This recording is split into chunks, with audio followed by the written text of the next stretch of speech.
Mr. President, I do want to get right to the news of this week. Sure. The terrorism in Boston. Yeah.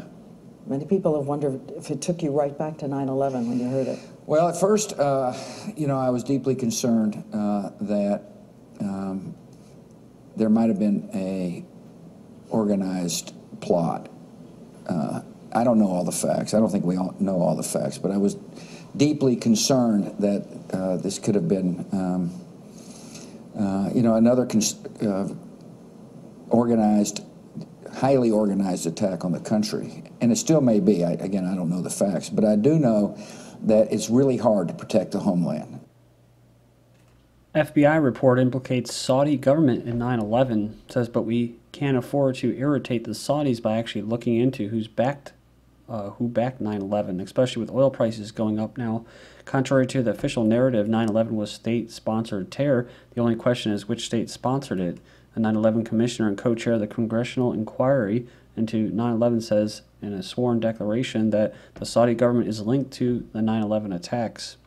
It says this week the Miami Herald provided more evidence of a Saudi link. A Saudi family who fled their Sarasota home area, it says here, area home weeks before 9/11 had many connections to individuals associated with terrorist attacks on 9/11, according to newly released FBI records. Let's not forget the other state that sponsored the 9/11 terrorist attacks. The 5 dancing Israelis arrested on 9/11. A Mossad surveillance team made quite a public spectacle of themselves on 9/11. New York Times reported Thursday that a group of 5 men had set up video cameras aimed at the Twin Towers prior to the attack on Tuesday were seen congratulating one another afterwards. It says here, police received several calls from angry New Jersey residents claiming Middle Eastern men with a white van were videotaping the disaster with shouts of joy and mockery.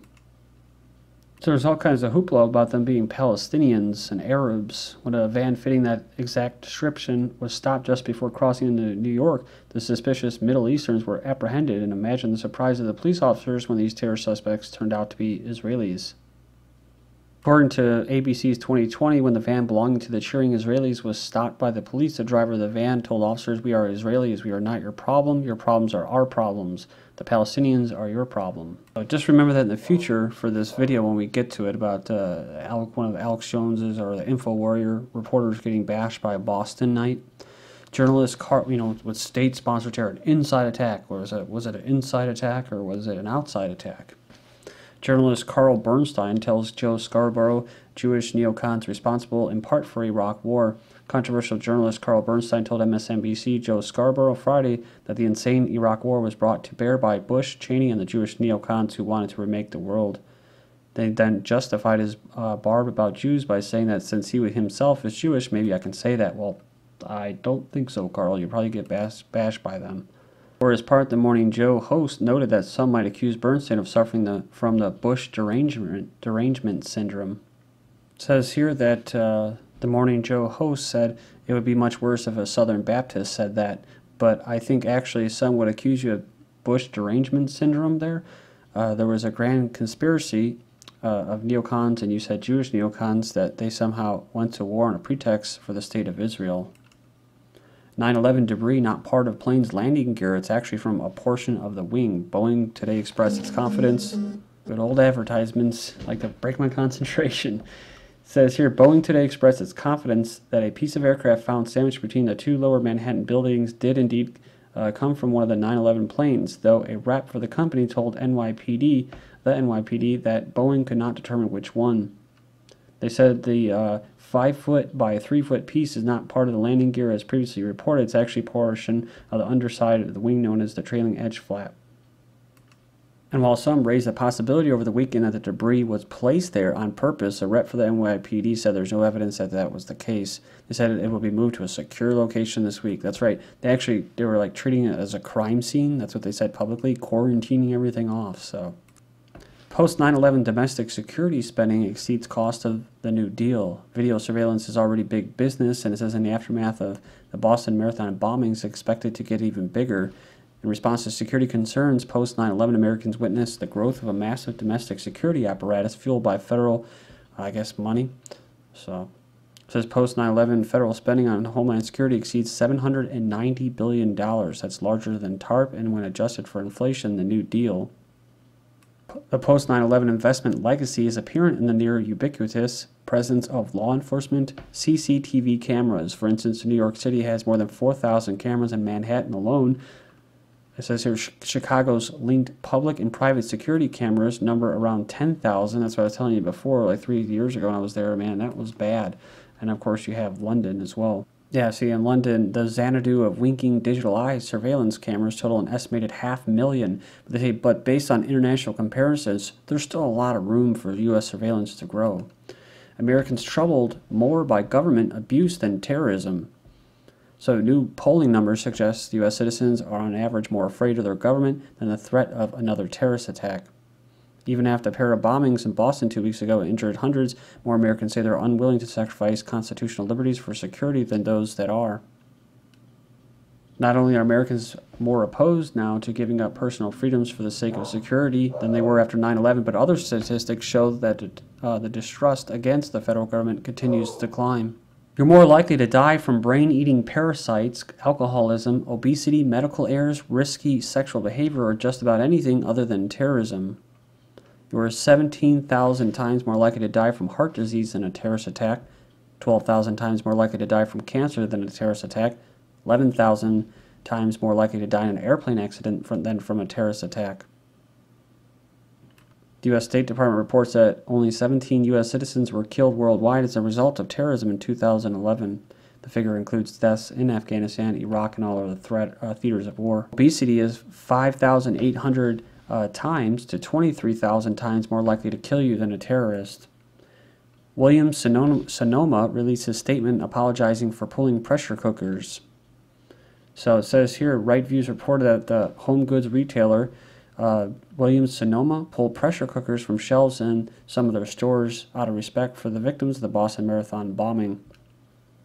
So it goes on and it says that pressure cookers are available at all stores nationwide.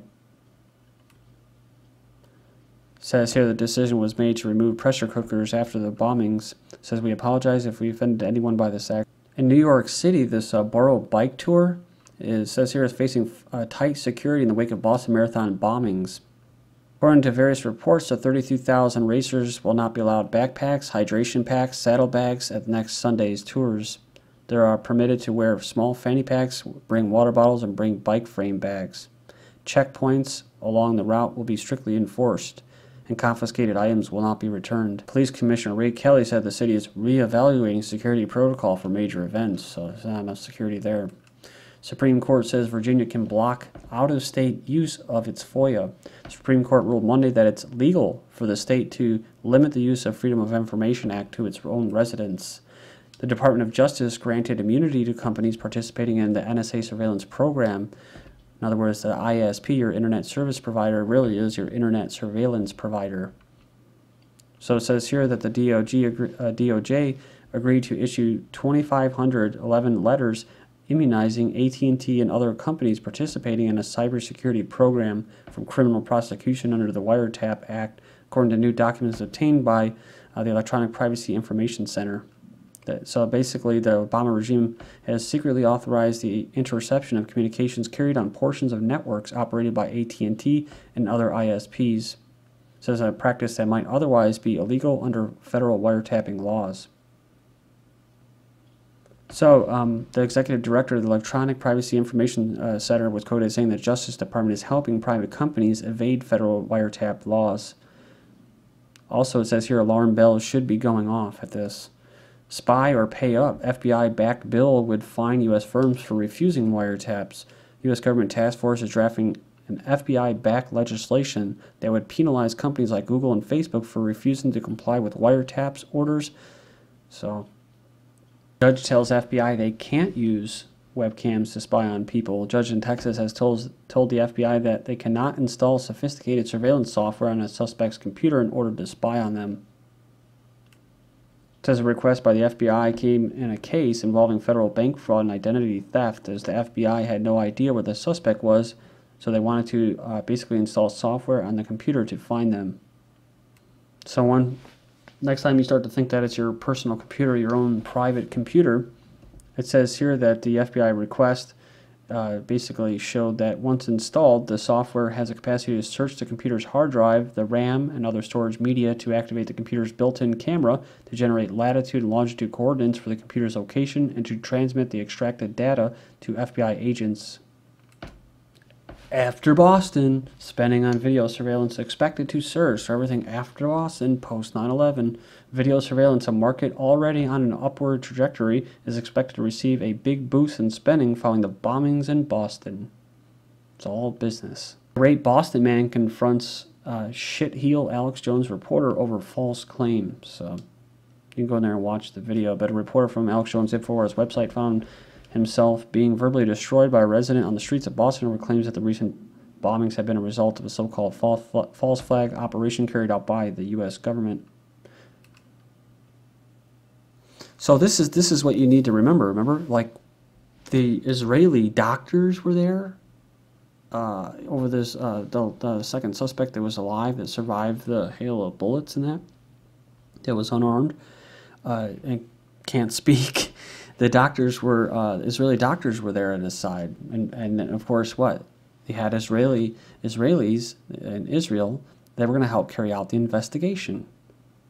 And it would be kind of ironic if they were kind of behind this, because it did embolden them. We covered this last week in an article, that these bombings helped Israel, much like 9/11, where we went to Iraq, Afghanistan, and everything else. That's why I'm a little apprehensive about InfoWars and stuff like that. They put out some really good information. There's a lot of good-hearted people there, and they try to steer away from Israel or anything about that side.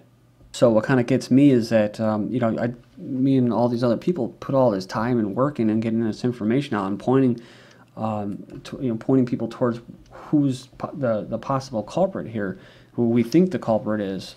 And it's not just an inside job U.S. government. It's a very bland term. It's nice when you first get into the whole 9/11 conspiracy thing, but you start to realize, oh, Israel, Saudi Arabia, you know what I mean? So whether this guy is this dude that was going all crazy and stuff like that, this quote Bostonian, whether he was a provocateur, or some kind of whatever agent or not, the fact is that when they go around telling people, oh, your government's this, your government's that, then what? Then they start to get pissed off. I mean, they still have a lot of programming, state-sponsored programming in them to back the government, no matter what. The government couldn't do something like that. Well, they could do it, but for whatever it's worth, they don't like to hear that, So as far as PSYOPs go, I think that, besides engineering the 10% for the revolution, as far as InfoWars and alternative media and right-wing people go, it's also to discredit people like myself. This guy was saying at the tail end of one quote, and what you say is dangerous, and people like you shouldn't be able to drive a car, much less espouse your opinions in public. So yes, but we have a First Amendment. We've got to protect it. But you're an a-hole, and so is Alex Jones. So when you say that, he's the authority, like the NRA for gun owners, kind of control opposition. Alex Jones is the authority for anybody that is dissenting or skeptic about the official name. Boston bomber's uncle married daughter of top CIA official. The uncle of the two suspected Boston bombers in last week's attack, Mr. Ruslan Sarny, was married to the daughter of former top CIA official Graham Fuller. So this comes after we were just talking about that Georgian-based organization that's staunchly anti-Russian and linked to the CIA along with Brzezinski, and that these individuals had visited. Actually, the older brother had visited them and been trained. James Tucker, Bilderberg Hound, dies at 78. He passed away yesterday due to complications he suffered following a fall. So it's bad news for alternative media.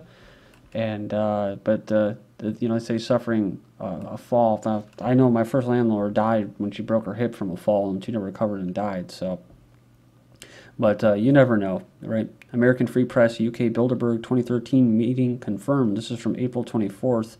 Received an email from a staffer that confirming that the Bilderberg 2013 will be going down near Watford in the UK from June 6th to June 9th, so he won't be able to make it. 5 doctors jailed in Kosovo for illegal organ harvesting and transplants.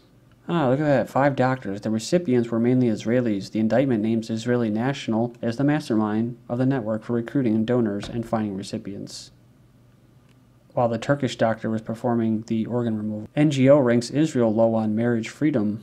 mostly because of the jurisdiction of religious authorities in Israel over marriage, which makes it impossible for a Jew to marry a non-Jew.